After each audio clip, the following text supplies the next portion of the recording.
Chopin, The Man and His Music by James Huneker. Part 1. The Man. Chapter 1. Poland. Useful Ideas. Gustave Flaubert, pessimist and master of cadenced lyric prose, urged young writers to lead ascetic lives, that in their art they might be violent. Chopin's violence was psychic, a travailing and groaning of the spirit. The bright roughness of adventure was missing from his quotidian existence. The tragedy was within. One recalls Maurice Maeterlinck. Whereas most of our lives is passed far from blood, cries, and swords, and the tears of men have become silent, invisible, and almost spiritual. Chopin went from Poland to France, from Warsaw to Paris, where finally he was borne to his grave in Père Lachaise. He lived, loved, and died, and not for him were the perils, prizes, and fascinations of a hero's career. He fought his battles within the walls of his soul. We may note and enjoy them in his music.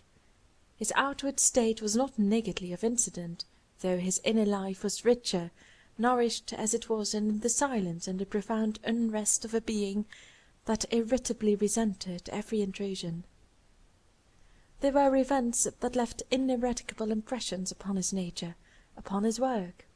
His early love, his sorrow at parting from parents and home, the shock of the Warsaw Revolt, his passion for George Sand, the death of his father and of his friend Matuszynski, and the rupture with Madame Sand, these were crises of his history. All else was but an indeterminate factor in the scheme of his earthly sojourn. Chopin, though not an anchorite, resembled Flaubert, being both proud and timid. He led a detached life, hence his art was bold and violent. A nihilist, he seldom sought the glamour of the theatre, and was never in such public view as his maternal admirer Sand. He was Frederick Francois Chopin, composer, teacher of piano, and a lyric genius of the highest range. Recently, the date of his birth has been again discussed by Natalie Janocha, the Polish pianist. Chopin was born in Żelazowa Wola, 6 miles from Warsaw, March 1st, 1809. This place is sometimes spelled Żelazowa Wola. The medallion made for the tomb by Clisson, the son-in-law of George Sand, and the watch given by the singer Catalani in 1820, with the inscription "Donné par Madame Catalani à Frédéric Chopin, âgé de 10 ans," have incited a conflict of authorities. Karasowski was informed by Chopin's sister that the correct year of his birth was 1809, and Schultz, Sawinski, and Niecks agree with him. Schultz asserts that a memorial in the Holy Cross Church, Warsaw, where Chopin's heart is preserved, bears the date March 2nd, 1809. Chopin, so Henry T. Fink declares, was 22 years of age when he wrote to his teacher Elsner in 1831. Liszt told Niecks in 1878 that Karasowski had published the correct date in his biography. Now, let us consider Janocha's arguments. According to her evidence, the composer's natal day was February 22nd, 1810, and his christening occurred April 28th of the same year. The following baptismal certificate, originally in Latin and translated by Fink, is adduced. It is said to be from the church in which Chopin was christened.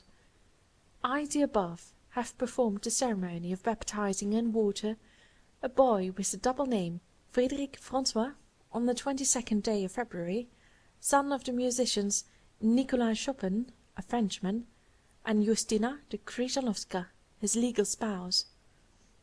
Godparents, the musician Franciszek Grembecki and Donna Anna Skarbikova, Countess of Żelazowa Wola. The wrong date was chiseled upon the monument unveiled October 14th, 1894, at Chopin's birthplace, erected practically through the efforts of Milya Balakirev, the Russian composer.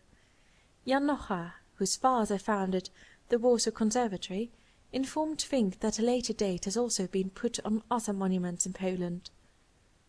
Now, Chopin's father was not a musician, neither was his mother. I cannot trace Grambeki, but we know that the Countess Skarbek, mother of Chopin's namesake, was not a musician. However, the title musician and the baptismal certificate may have signified something eulogistic at that time. Besides, the Polish clergy was not a particularly accurate class. But Janocha has more testimony. In his controversy with me in 1896, she quoted Father Bielawski, the present curé of Brochow parish church of Żelazowa Wola. This reverend person consulted records and gave as his opinion that 1810 is authentic.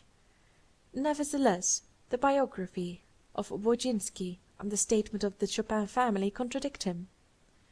And so the case stands. Janocha continues firm in her belief, although authorities do not justify her position. All this petty pother arose since Niecks' comprehensive biography appeared. So sure was he of his facts that he disposed of the pseudo-date in one footnote. Perhaps the composer was to blame. Artists, male as well as female, have been known to make themselves younger in years by conveniently forgetting their birth date, or by attributing the error to carelessness in the registry of dates. Surely the Chopin family could not have been mistaken in such an important matter. Regarding Chopin's ancestry, there is still a moiety of doubt. His father was born August 17th, 1770, the same year as Beethoven, at Nancy, Lorraine. Some claim that he had Polish blood in his veins. Schultz claims that he was a natural son of a Polish nobleman who followed King Stanislaw Leszczynski to Lorraine, dropping the Chopin or shop for the more Gallic Chopin. When Frederick went to Paris, he in turn changed the name from Chopin to Chopin, which is common in France. Chopin's father emigrated to Warsaw in 1787, enticed by the offer of a compatriot there in the tobacco business, and was a traditional Frenchman of his time, well-bred, agreeable, and more than usually cultivated. He joined the National Guard during the Kosciuszko Revolution in 1794. When business stagnated, he was forced to teach in the family of the Leszczynskis. Mary of that name, one of his pupils, being beloved by Napoleon I, became the mother of Count Walewski, a minister of the Second French Empire. Drifting to Żelazowa Wola, Nicholas Chopin lived in the house of the Countess Skarbek, acting as tutor to her son Frederick. There he made the acquaintance of Justyna Kryżanowska, born of poor but noble parents. He married her in 1806, and she bore him 4 children, 3 girls and the boy Frédéric François. With a refined, scholarly French father, Polish in political sentiments, and an admirable Polish mother, patriotic to the extreme, Frederick grew to be an intelligent, vivacious, home-loving lad. Never a hearty boy, but never very delicate, he seemed to escape most of the disagreeable ills of childhood. The moonstruck, pale, sentimental calf of many biographers, he never was. Strong evidence exists that he was merry, pleasure-loving, and fond of practical jokes. While his father was never rich, the family, after the removal to Warsaw, lived at ease. The country was prosperous, and Chopin the elder became a professor in the Warsaw Lyceum. His children were brought up in an atmosphere of charming simplicity, love, and refinement. The mother was an ideal mother, and, as George Sand declared, Chopin's only love. But, as we shall discover later, Lelia was ever jealous, jealous even of Chopin's past. His sisters were gifted, gentle, and disposed to pet him. Niecks has killed all the pretty fairy tales of his poverty and suffering. Strong common sense ruled the actions of Chopin's parents, and when his love for music revealed itself at an early age, they engaged a teacher named Adalbert Jouvne, a Bohemian who played the violin and taught piano. Julius Fontana, one of the first friends of the boy, he committed suicide in Paris, December 31st, 1869, says that at the age of 12 Chopin knew so much that he was left to himself with the usual good and ill results. He first played on February 24th, 1818, a concerto by Girovetch, and was so pleased with his new color that he naively told his mother, "Everybody was looking at my color." His musical precocity, not as marked as Mozart's, but phenomenal withal, brought him into intimacy with the Polish aristocracy, and there his taste for fashionable society developed. The Czartoryskis, Radziwills, Skarbecks, Potockis, Lubeckis, and the Grand Duke Constantine with his Princess Lowica made life pleasant for the talented boy. And then came his lessons with Joseph Elsner in composition, lessons of great value. Elsner saw the material he had to mould, and so deftly did he teach that his pupil's individuality was never checked, never warped. For Elsner, Chopin entertained love and reverence. To him he wrote from Paris, asking his advice in the matter of studying with Kalkbrenner, and this advice he took seriously. From Jovener and Elsner even the greatest ass must learn something, he is quoted as having said. Then there are the usual anecdotes. One is tempted to call them the stock stories of the boyhood of any great composer. In infancy Chopin could not hear music without crying. Mozart was morbidly sensitive to the tones of a trumpet. Later, the Polish lad sported familiarly with his talents, for he is related to have sent to sleep and awakened a party of unruly boys at his father's school. Another story is his fooling of a Jew merchant. He had high spirits, perhaps too high, for his slender physique. He was a facile mimic, and Liszt, Balzac, Bocage, Sand, and others believed that he would have made an actor of ability. With his sister Emilia he wrote a little comedy. Altogether he was a clever, if not a brilliant lad. His letters show that he was not a latter, for while they are lively, they do not reveal much literary ability. Their writer saw with open eyes, eyes that were disposed to caricature the peculiarities of others. This trait, much clarified and spiritualized in later life, became a distinct, ironic note in his character. Possibly it attracted Heine, although his irony was on a more intellectual plane. His piano playing at this time was neat and finished, and he had already begun those experimentings in technique and tone that afterward revolutionized the world of music and the keyboard. He being sickly and his sister's health poor, the pair was sent in 1826 to Reinhards, a watering place in Prussian Silesia. This with a visit to his godmother, a titled lady named Wijolowska, and the sister of Count Frederick Skarbek. The name does not tally with the one given heretofore, as noted by Janocha, consumed this year. In 1827 he left his regular studies at the Lyceum and devoted his time to music. He was much in the country, listening to the fiddling and singing of the peasants, thus laying the cornerstone of his art as a national composer. In the fall of 1828 he went to Berlin, and this trip gave him a foretaste of the outer world. Stephen Heller, who saw Chopin in 1830, described him as pale, of delicate health, and not destined, so they said in Warsaw, for a long life. This must have been during one of his depressed periods, for his stay in Berlin gives a record of unclouded spirits. However, his sister Emilia died young of pulmonary trouble, and doubtless Frederick was predisposed to lung complaint. He was constantly admonished by his relatives to keep his coat closed. Perhaps, as in Wagner's case, the uncontrollable gaiety and hectic humours were but so many signs of a fatal disintegrating process.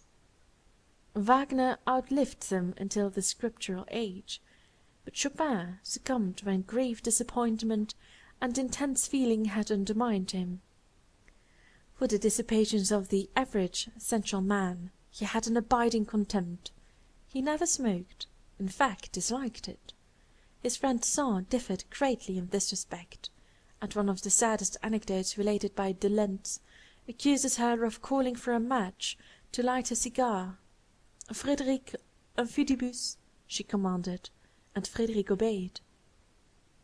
Mr. Philip Hale mentions a letter from Balzac to his Countess Hanska, dated March 15, 1841, which concludes: "George Sand did not leave Paris last year.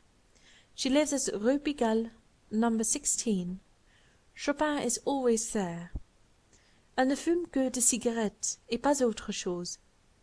Mr. Hale states that the italics are in the letter. So much for de Lenz and his fidibus.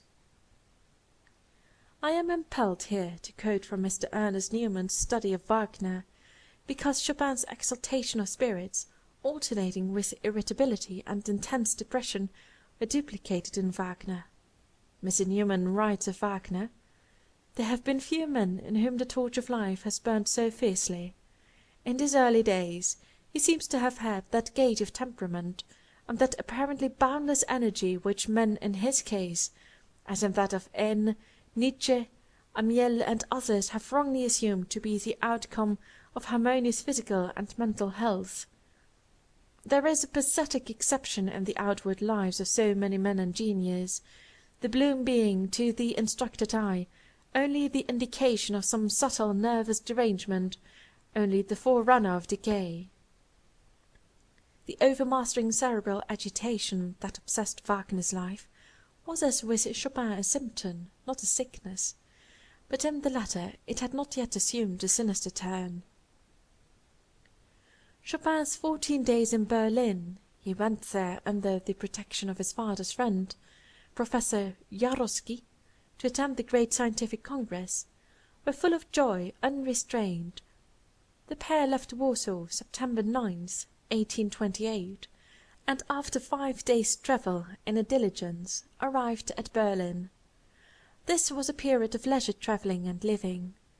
Frederick saw Spontini, Mendelssohn, and Zelter at a distance, and heard Freischütz.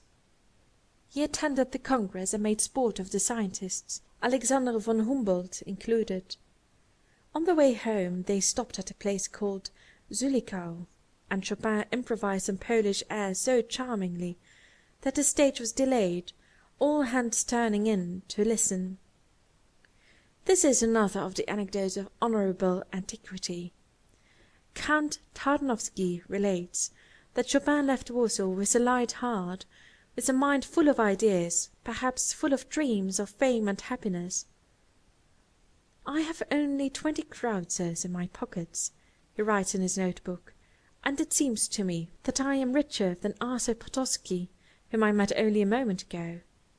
Besides this, witty conceptions, fun, showing a quiet and cheerful spirit.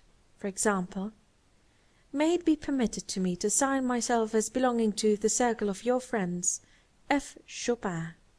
Or, a welcome moment in which I can express to you my friendship, F. Chopin, office clerk.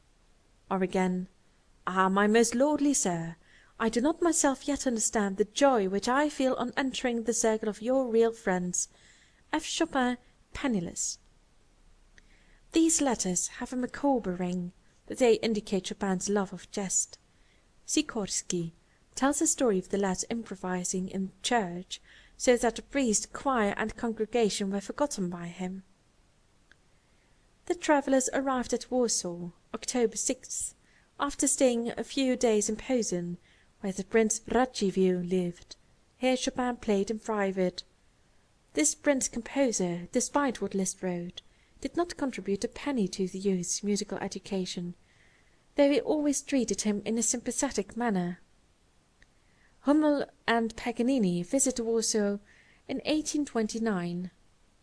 The former he met and admired, the latter he worshipped. This year may have seen the composition, if not the publication, of the Souvenir de Paganini, said to be in the key of A major and first published in the supplement of the Warsaw Echo Musicienne. Niecks writes that he never saw a copy of this rare composition. Paderewski tells me he has a piece, and that it is weak, having historic interest only. I cannot find much about the Polish poet Julius Slowacki, who died the same year, 1849, as Edgar Allan Poe. Tarnowski declares him to have been Chopin's warmest friend, and in his poetry a starting point of inspiration for the composer. In July 1829, accompanied by 2 friends, Chopin started for Vienna. Travelling in a delightful old-fashioned manner, the party saw much of the country, Galicia, Upper Silesia and Moravia, the Polish Switzerland. On July 31st, they arrived in the Austrian capital. Then Chopin first began to enjoy an artistic atmosphere, to live less parochially. His home life, sweet and tranquil as it was, could not fail to hurt him as artist. He was flattered and coddled, and doubtless the touch of effeminacy in his person was fostered. In Vienna the life was gayer, freer, and infinitely more artistic than in Warsaw. He met everyone worth knowing in the artistic world, and his letters at that period are positively brimming over with gossip and penned pictures of the people he knew. The little drop of malice he injects into his descriptions of the personages he encounters is harmless enough, and proves that the young man had considerable wit. Count Gallenberg, the lessee of the famous Kärntnertor theatre, was kind to him, and the publisher Hesslinger treated him politely. He had brought with him his variations on Laci darem la mano. Altogether, the time seemed propitious, and much more so when he was urged to give a concert. Persuaded to overcome a natural timidity, he made his Vienna début at this theatre, August 11th, 1829, playing on a Stein piano his variations, opus 2. His Krakowiak rondo had been announced, but the parts were not legible, so instead he improvised. He had success, being recalled, and his improvisation on the Polish tune called Schmil and the theme from La Dame Blanche stirred up much enthusiasm, in which a grumbling orchestra joined. The press was favorable, though Chopin's playing was considered rather light in weight. His style was admired and voted original. Here the critics could see through the millstone, while a lady remarked, "It's a pity his appearance is so insignificant." This reached the composer's ear, and cost him an evil quarter of an hour, for he was morbidly sensitive, but being, like most Poles, secretive, managed to hide it. August 18th, encouraged by his triumph, Chopin gave a second concert on the same stage. This time he played the Krakowiak, and his talent for composition was discussed by the newspapers. He plays very quietly, without the daring élan which distinguishes the artist from the amateur, said one. His defect is the non-observance of the indication of accent at the beginning of musical phrases. What was then admired in Vienna was explosive accentuations and piano drumming. The article continues, "As in his playing he was like a beautiful young tree that stands free and full of fragrant blossoms and ripening fruits, so he manifested as much estimable individuality in his compositions when new figures and passages, new forms unfolded themselves." This rather acute critique, translated by Dr. Niecks, is from the Wiener Theaterzeitung of August 20th, 1829. The writer of it cannot be accused of Masonianism, that hardening of the faculties of curiousness and prophecy, that semi-paralysis of the organs of hearing which afflicts critics of music so early in life and evokes rancour and dislike to novelties. Chopin derived no money from either of his concerts. By this time he was accustomed to being reminded of the lightness and exquisite delicacy of his touch and the originality of his style. It elated him to be no longer mistaken for a pupil, and he writes home that "my manner of playing pleases the ladies so very much." This manner never lost its hold over female hearts, and the airs, caprices, and little struttings of Frederick are to blame for the widely circulated legend of his effeminate ways. The legend soon absorbed his music, and so it has come to pass that this fiction, begotten of half fact and half mental indolence, has taken root like the noxious weed it is. When Rubinstein, Tausig, and Liszt played Chopin in passional phrases, the public and critics were aghast. This was a transformed Chopin indeed, a Chopin transposed to the key of manliness. Yet it is true Chopin. The young man's manners were a trifle feminine, but his brain was masculine, electric, and his soul courageous. His Polonaises, ballades, scherzi, and Études need a mighty grip, a grip mental and physical. Chopin met Czerny. "He is a good man, but nothing more," he said of him. Czerny admired the young pianist with the elastic hand, and on his second visit to Vienna characteristically inquired, "Are you still industrious?" Czerny's brain was a tireless incubator of piano exercises, while Chopin so fused the technical problem with the poetic idea that such a nature as the old pedagogue's must have been unattractive to him. He knew Franz, Lachner, and other celebrities, and seems to have enjoyed a mild flirtation with Leopoldine Blahetka, a popular young pianist, for he wrote of his sorrow at parting from her. On August 19th he left with friends for Bohemia, arriving at Prague 2 days later. There he saw everything and met Klengel, of canon fame, a still greater cannoneer than the redoubtable Jadassohn of Leipzig. Chopin and Klengel liked each other. 3 days later the party proceeded to Teplitz, and Chopin played in aristocratic company.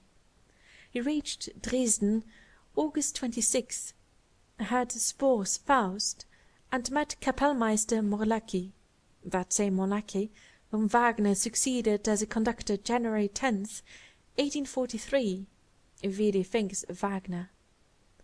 By September 12th, after a brief sojourn in Breslau, Chopin was again safe at home in Warsaw. About this time he fell in love with Konstantia Godowska, a singer and pupil of the Warsaw Conservatory. Niecks dwells gingerly upon his fervor in love and friendship, a passion with him, and thinks that it gives the key to his life. Of his romantic friendship for Titus Wojciechowski and Jan Matuszynski, his Johnny, there are abundant evidences in the letters. They are like the letters of a lovesick maiden. But Chopin's purity of character was marked. He shrank from coarseness of all sorts, and the fates only know what he must have suffered at times from George Sand and her gallant band of retainers.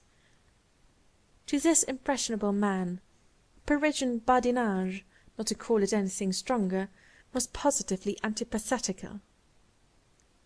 Of him we might indeed say in Lafcadio Hearn's words, "Every mortal man has been many million times a woman." And was it the Goncourts who dared to assert that "there are no women of genius, women of genius are men"? Chopin needed an outlet for his sentimentalism. His piano was but a sea for some, and we are rather amused than otherwise on reading the romantic nonsense of his boyish letters. After the Vienna trip, his spirits and his health flagged. He was overwrought, and Warsaw became hateful to him, for he loved, but had not the courage to tell it to the beloved one. He put it on paper, he played it, but speak it he could not. Here is a point that reveals Chopin's native indecision, his inability to make up his mind. He recalls to me the Frédéric Moreau of Flaubert's L'Éducation Sentimentale. There is an atrophy of the will, for Chopin can neither propose nor fly from Warsaw. He writes letters that are full of self-reproaches, letters that must have both bored and irritated his friends. Like many other men of genius, he suffered all his life from folie de doute. Indeed, he was what specialists call a beautiful case. This halting and irresolution was a stumbling block in his career, and is faithfully mirrored in his art. Chopin went to Posen in October 1829, and at the Radzivillus was attracted by the beauty and talent of the Princess Elisa, who died young. George Sand has noted Chopin's emotional versatility in the matter of falling in and out of love. He could accomplish both of an evening, and a crumpled rose-leaf was sufficient cause to induce frowns and capricious flights. Decidedly a young man très difficile. He played at the Resource in November 1829, the Variations, Opus 2. On March 17, 1830, he gave his first concert in Warsaw, and selected the Adagio and Rondo of his first concerto, the one in F minor, and the Potpourri on Polonaises. His playing was criticized for being too delicate, an old complaint, but the musicians, Elsner, Kopinski, and the rest were pleased. Edward Wolff said they had no idea in Warsaw of the real greatness of Chopin. He was Polish. This the public appreciated. But of Chopin the individual they missed entirely the flavor. A week later, spurred by adverse and favorable criticisms, he gave a second concert, playing the same excerpts from this concerto. The slow movement is Konstanty Gordowska, musically idolized, the Krakowiak, and an improvisation. The affair was a success.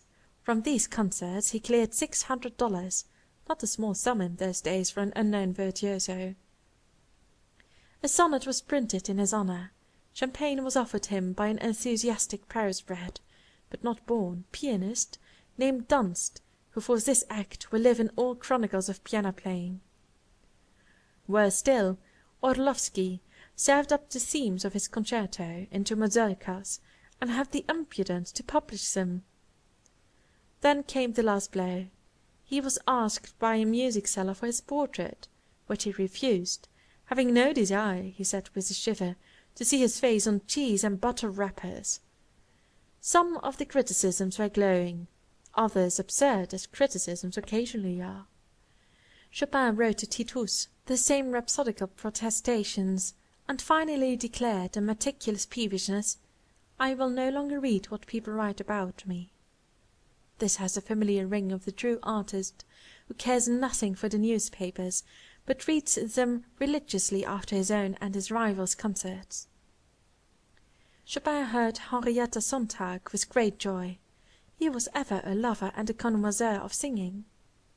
He advised young pianists to listen carefully and often to great singers. Mademoiselle de Belleville, the pianist, and Lipinski, the violinist, were admired, and he could write a sound criticism when he chose. But the Godowska is worrying him. Unbearable longing is driving him to exile.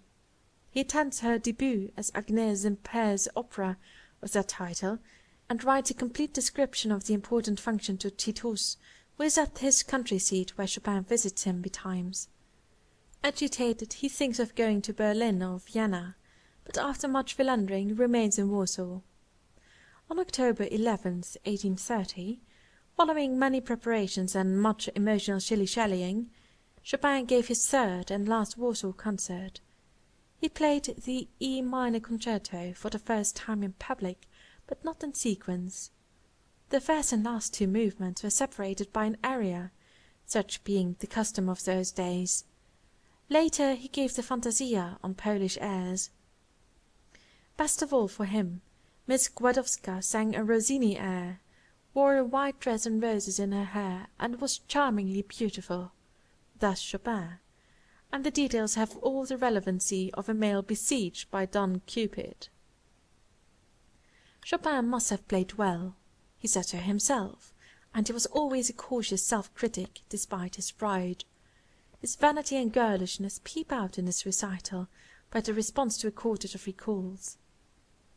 "I believe I did it yesterday with a certain grace, for Brandt had taught me how to do it properly." He is not speaking of his poetic performance, but of his bow to the public. As he formerly spoke to his mother of his pretty collar, so as a young man he makes much of his deportment. But it is all quite in the rôle. Scratch an artist, and you surprise his child.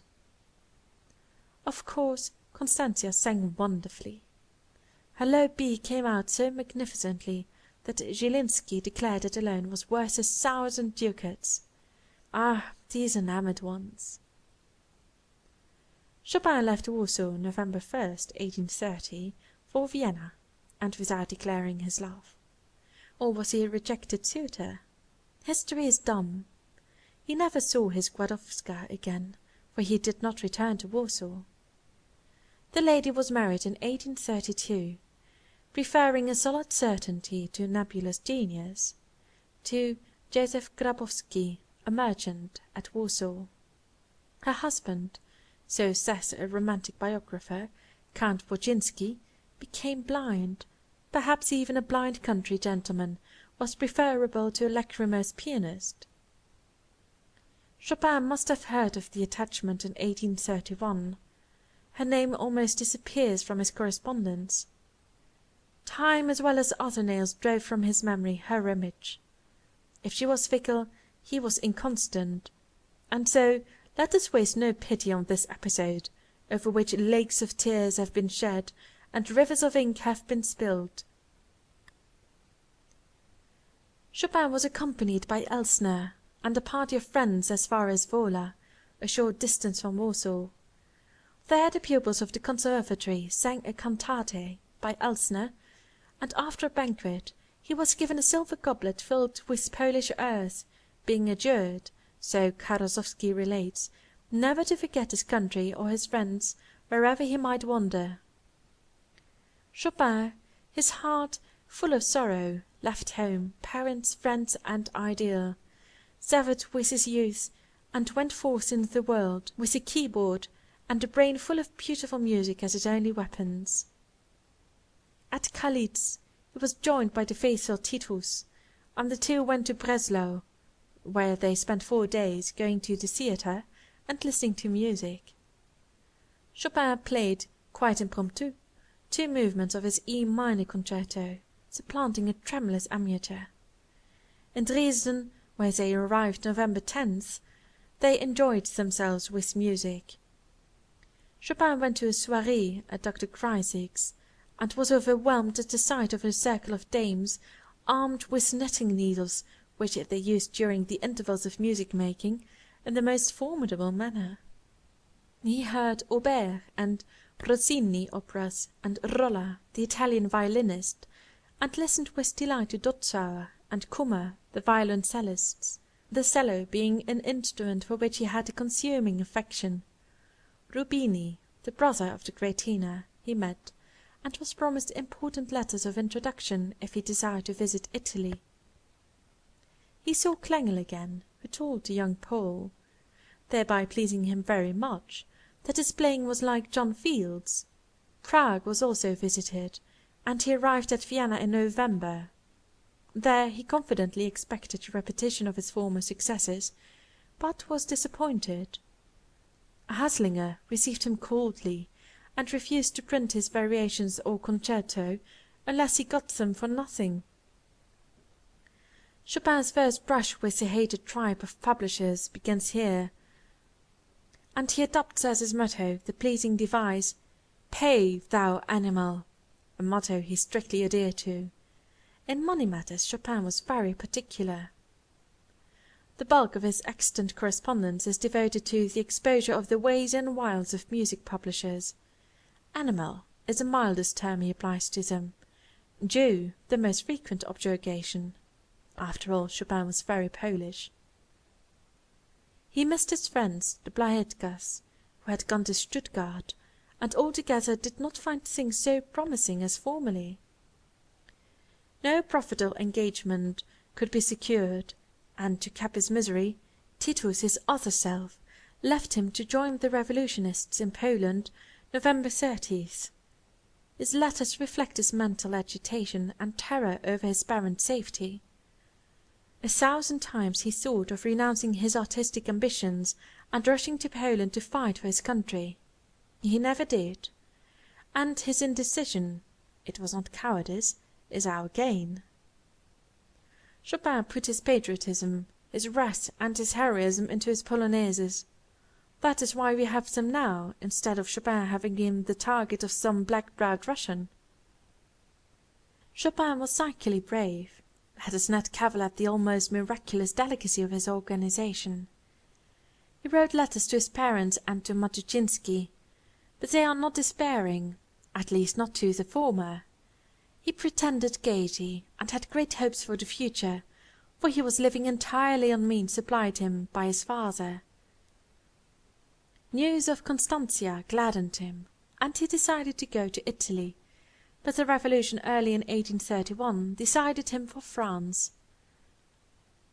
Dr. Malfatti was good to him and cheered him, and he managed to accomplish much social visiting. The letters of this period are most interesting. He heard Sarah Heinevetter sing, and listened to Thalberg's playing of a movement of his own concerto. Thalberg was 3 years younger than Chopin and already famous. Chopin did not admire him. "Thalberg plays famously, but he is not my man. He plays forte and piano with the pedals, but not with the hand, takes tenths as easily as I do octaves, and wears studs with diamonds." Thalberg was not only too much of a technician for Chopin, but he was also a Jew, and a successful one. In consequence, both poet and Pole revolted. Hummel called on Frederick, but we hear nothing of his opinion of the elder man and his music. This is all the more strange, considering how much Chopin built on Hummel's style. Perhaps that is the cause of the silence, just as Wagner's dislike for Meyerbeer was the result of his obligation to the composer of Les Huguenots. He heard Aloys Schmidt play, and uttered the very Heinesque witticism that he is already over 40 years old and composes 80 years old music. This in a letter to Elsner. Our Chopin could be amazingly sarcastic on occasion. He knew Sławik, the violin virtuoso, Merck, the cellist, and all the music publishers. At a concert given by Madame Gadja-Vestris in April 1831, he appeared, and in June gave a concert of his own, at which he must have played the E minor concerto, because of a passing mention in a musical paper. He studied much, and it was July 20th, 1831, before he left Vienna after a second, last, and thoroughly discouraging visit. Chopin got a passeport visite for London, passant par Paris à Londres, and had permission from the Russian ambassador to go as far as Munich. Then the cholera gave him some bother, as he had to secure a clean bill of health, but he finally got away. The romantic story of "I am only passing through Paris," which he is reported to have said in after years, has been ruthlessly shorn of its sentiment.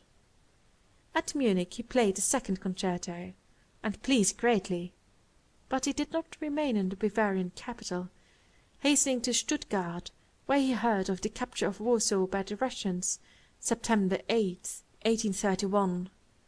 This news, it is said, was the genesis of the great C minor Étude in Opus 10, sometimes called the Revolutionary. Chopin exclaimed in a letter dated December 16, 1831, "All this caused me much pain. Who could have foreseen it?" And in another letter he wrote, "How glad my mamma will be that I did not go back." Count Tarnowski, in his Recollections, prints some extracts from a diary said to have been kept by Chopin. According to this, his agitation must have been terrible. Here are several examples. "My poor father! My dearest ones!